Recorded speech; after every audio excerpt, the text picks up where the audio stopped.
अपी अपी प्लीज शांत हो ना तू तरी. मल्लिका अगं आवर तुझ्या मुलीला, काय बोलते ती? अगं वहिनी आहे स्वानंदी तिची, मोठ्या भावाची बायको. याद राख परत तिच्याशी असं बोललीस तर तू. आई आई आई आई सॉरी सॉरी. मी सांगते तिला, मी समजवते. प्लीज आत्ताच आली होती. मम्मा काहीच सांगायची गरज नाहीये. स्वानंदीला ना तर सगळं माफ आहे. मी इथे आलीये तर माझं स्वागत करायचं सोडून मी इथे का आलीये असं मला विचारते ती. मी यातलं काहीही विचारलं नाहीये तुम्हाला. अगं पण अर्थ तोच होतो ना. सूशने माझ्यासाठी स्टँड घेतलाय तर तू तिला ऐकवतेस, म्हणजे तेच झालं ना. आजी मला सांग, हिला मुळात काय हवंय? हिला एकटीला राज्य करायचंय का या घरावर? काय बोलताय तुम्ही हे? ताई ताई बस झाला आता. तू ना खूप एक्स्ट्रा नको करूस आता. अर्पिता ताई, दिस इज युअर होम. ठीक आहे, तुम्हाला जेव्हा मन होईल ना तेव्हा तुम्ही इथे येऊन राहू शकता. नारी दादा प्लीज अर्पिता ताईची बॅग्स घ्या आणि तिच्या रूम मध्ये ठेवा. कोणी कुठेही जायचं नाहीये.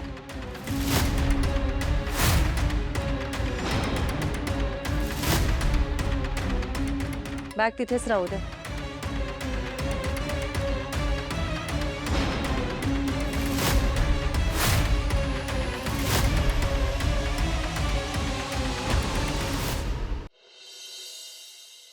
एक लक्षात ठेव अधिरा, मी काय बोलते ते ऐक जरा. सुष्मिता एक सून म्हणून अतिशय कर्तबगार झालेली आहे. तिला बरोबर कळतंय सासरच्यांना कसं खुश ठेवायचं. सगळं सगळं तिला माहिती आहे, कारण मी तिच्यावर संस्कार केले आहेत. कळलं ना? मी आता तुझं दुर्दैव का आमचं दुर्दैव ते मला माहित नाही बाबा, ते देवाला माहित आहे. तुझ्या आईने तुला न काही शिकवताच इथे पाठवली.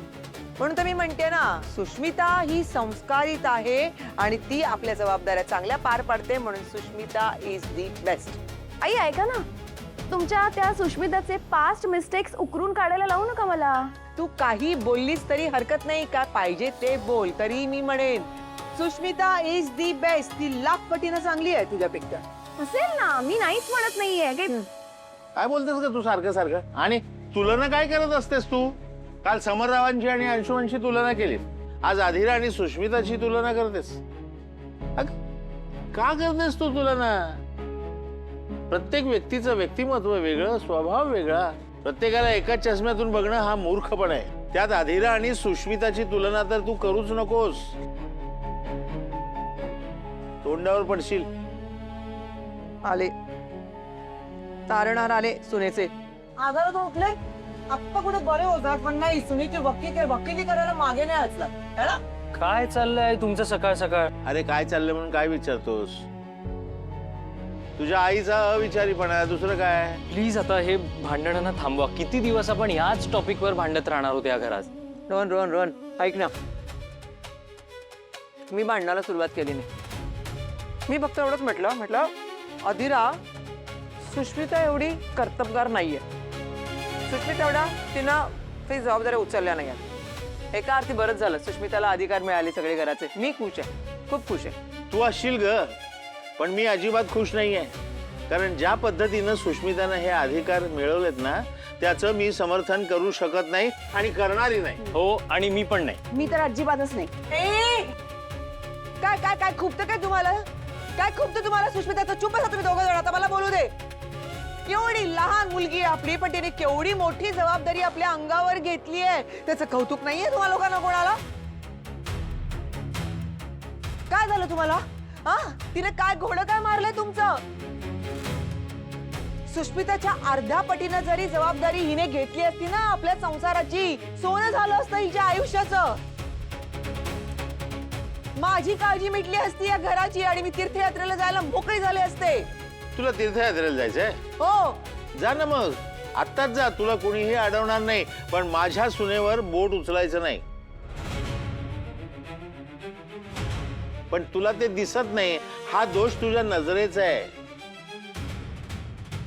आणि राहिला प्रश्न सुष्मिताचा, तर तिनं नंदू बरोबर मिळून मिसळून घराची जबाबदारी घेतली असती नंदूकडून 4 गोष्टी शिकून घेतल्या असताना तर मला तिचं कौतुक वाटलं असतं.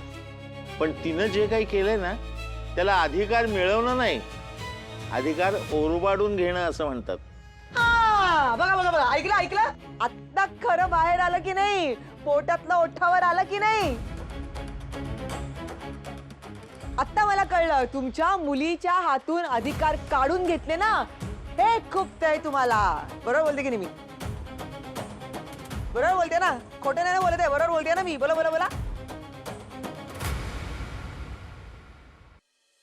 तू काय प्रॉब्लेम आहे ताई? तू का टोकतेस सारखं? पहिली गोष्ट म्हणजे आवाज खाली, आणि दुसरी महत्वाची गोष्ट, तुझ्याकडे जगभरातले अधिकार असले तरी ते अधिकार राजवाड्यांनी दिलेत ना, त्यांचं म्हणणं तू डावलू शकत नाहीस.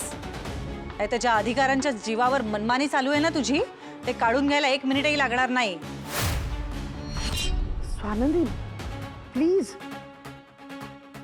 अगं तू शांत हो ना, लहान आहे ती. लहान आहे तर लहानासारखं वागायला नको का? स्वानंदी काय चुकीचं बोलली का? नाही नाही आई, चुकीचं काहीच नाही, बरोबर आहे स्वानंदीचं. पण आई मी काय म्हणते, समरचा निर्णय हा फायनल आहे. पण ती आत्ताच आली आहे, तिला आल्या पावली असं परत पाठवायचं का? अर्पिताने ना कोणीही असं दारातनं निघून जा असं सांगतच नाहीये काकू. फक्त राजवाडे म्हणत नाही तोपर्यंत ही अशी महिनाभराची बॅग घेऊन त्या इथे राहायला येऊ शकत नाही, ते एवढंच म्हणणं आहे माझं. तू ना ताई खूप खूप ना चेंज झालीस, खूप क्रुएल वागायला लागलीस तू हल्ली. इतकं कसं तू असं हर्ट करू शकतेस लोकांना? उद्या जर तू आपल्या माहेरी गेलीस आणि आधिराणी तुला घरात घेतलंच नाही, दारातच थांबवलं, तर तुला कसं वाटेल? कसं आहे ना बाळा, उद्या मी माझ्या माहेरी गेले आणि माहेरच्या घरात ढवळाढवळ करायला लागले, अक्कल शिकवायला लागले. माझ्यापेक्षा जो मोठा भाऊ आहे, वयाने खूप मोठा, कर्तृत्वाने त्याहून मोठा, त्या भावाला जर का उलटं सुलटं वाटेल ते ऐकवायला लागले तर अधिराने सुद्धा तेच करावं जे आता मी करते.